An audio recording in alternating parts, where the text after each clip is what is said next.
The American woman at my Sydney cafe asked if our coffee came with free refills. I said no. She stared at me. I stared back. After 10 seconds of silence, she asked if I was angry with her. I wasn't. I was just waiting for her to order. She said the silence made her super uncomfortable, and she needed to know we were good. I told her we were fine. She laughed nervously, asked if I was sure. I nodded. She ordered a flat white, then spent the entire wait explaining why Americans fill silence with small talk. It's cultural, she said. We're friendly. We like to connect. I nodded. More silence. She fidgeted with her phone. You don't talk much, huh? I talk when there's something to say. Right. That makes sense. Another pause. It's just so quiet here. We were in a cafe. No, I mean between us. She left without finishing her coffee. Told her friend outside, that barista was so weird. Another American at our Melbourne bookstore asked where the bestsellers were. I pointed to the back wall. He stood there. I went back to stocking shelves. He cleared his throat. So, do you like working here? I said yes.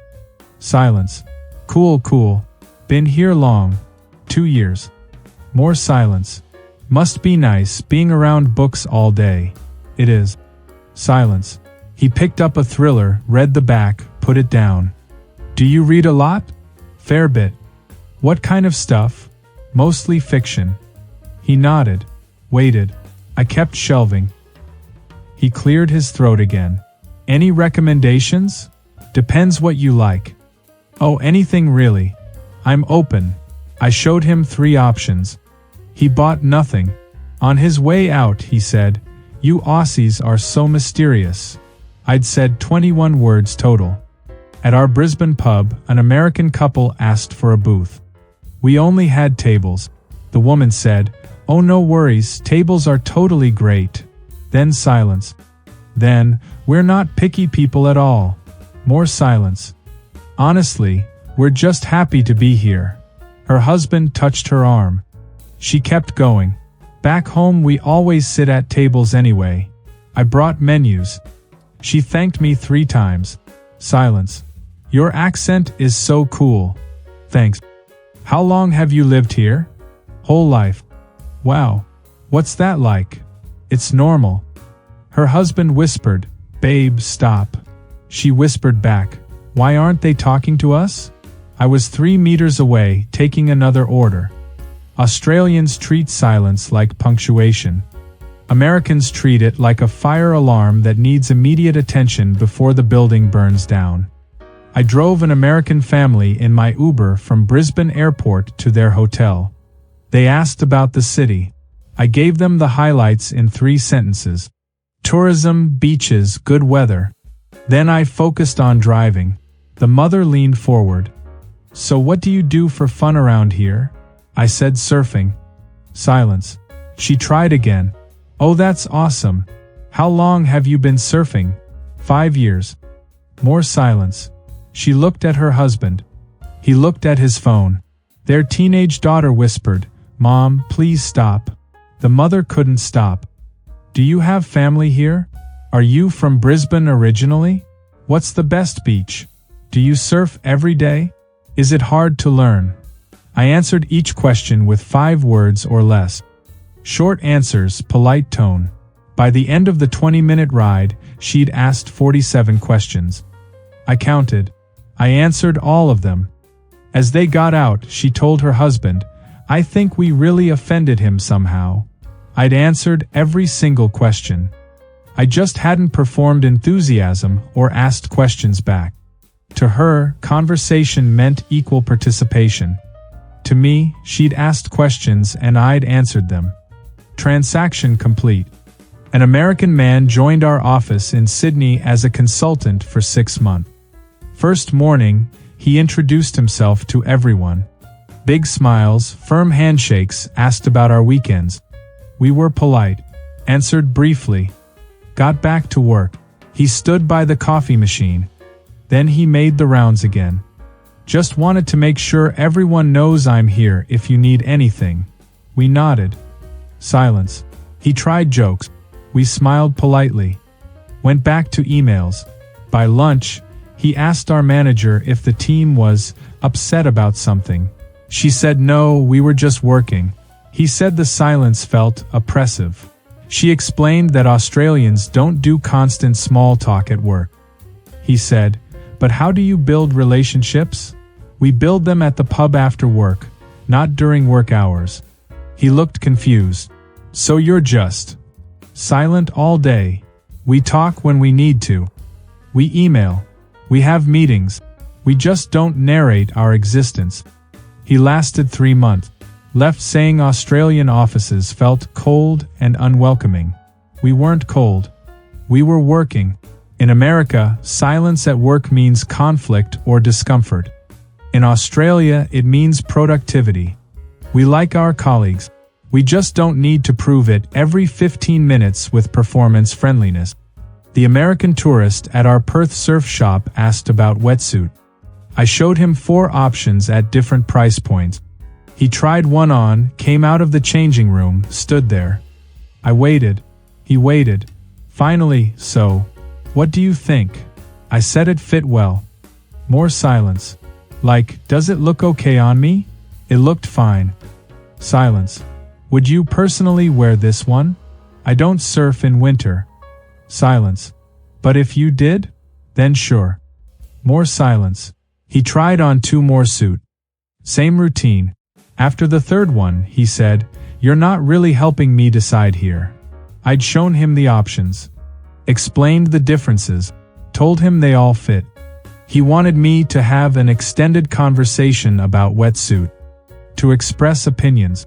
To ask about his skill level, his plans, his budget. To bond over surfing. I wanted to help him buy a wetsuit. He bought the most expensive one, then told his friend outside, "Guy, and there was no help at all." To Australians, efficient service is respect for your time. To Americans, it's coldness.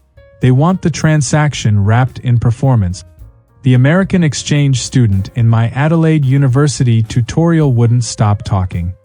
The professor asked a question about the reading. She answered. Gave a solid response. No one else spoke. That's normal, we think before speaking. We process. She interpreted the silence as awkwardness or disagreement. Started elaborating, adding more points. Then asked, "Does anyone want to add anything to that?" Silence. She filled it with more thoughts. Or maybe I'm totally wrong about this. What do you guys think? One student said, "Nah, you're right." Silence returned. She looked panicked. Started talking again.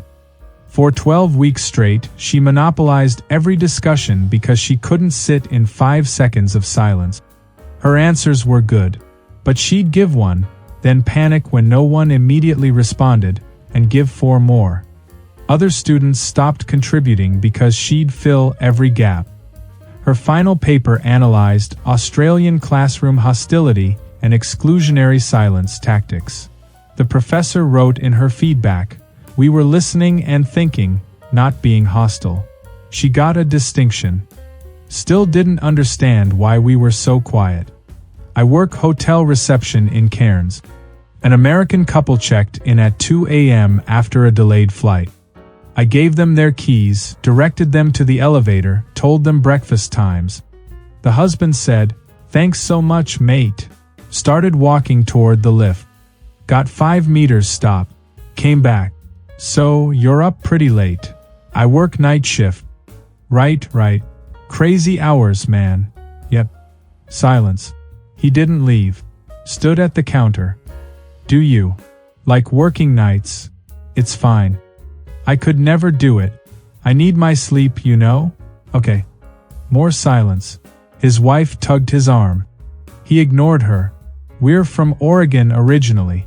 Ever been to the States?" "No." "Beautiful state, Oregon. You'd really love it.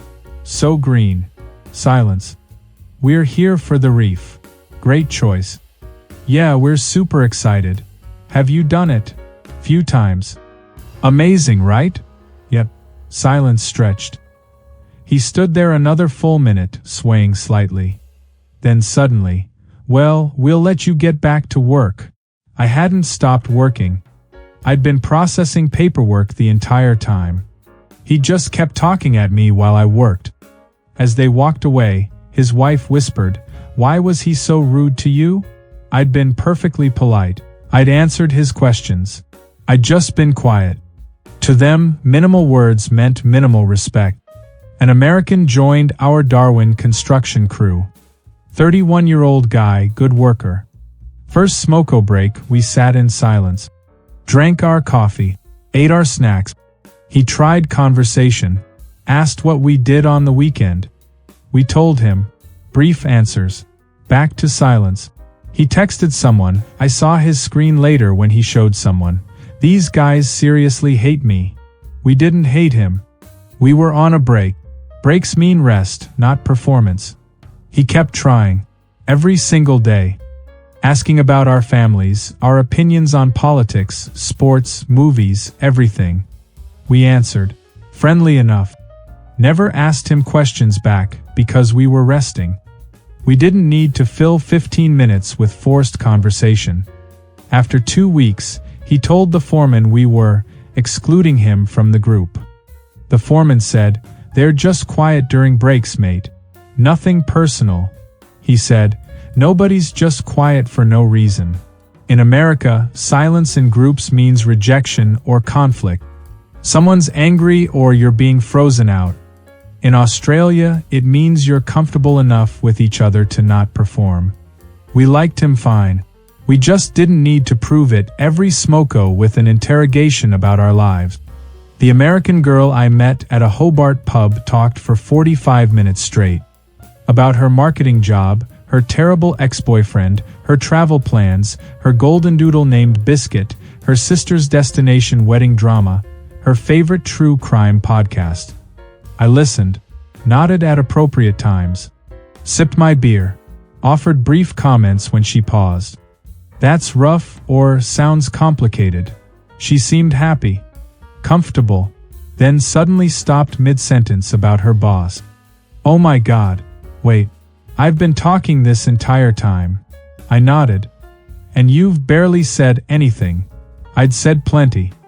No, like, I don't even know what you do for work. I'm a teacher. See, why didn't you tell me that earlier? You didn't ask. Long silence. She looked genuinely distressed. Put her drink down. I'm so sorry. I completely monopolized the conversation. That's so rude. I said it was fine. I'd been happy to listen. She insisted on making it right by asking me questions. Fired them off rapid fire. Where was I from? What did I teach? How long? Did I like it? Did I have siblings? What were my hobbies? Favorite movies? Travel plans? Biggest fear? Dream destination? I answered each one. 1 or 2 sentences per answer. She took a breath. Silence. Her legs started bouncing. After 20 seconds, "This is kind of awkward now." What is?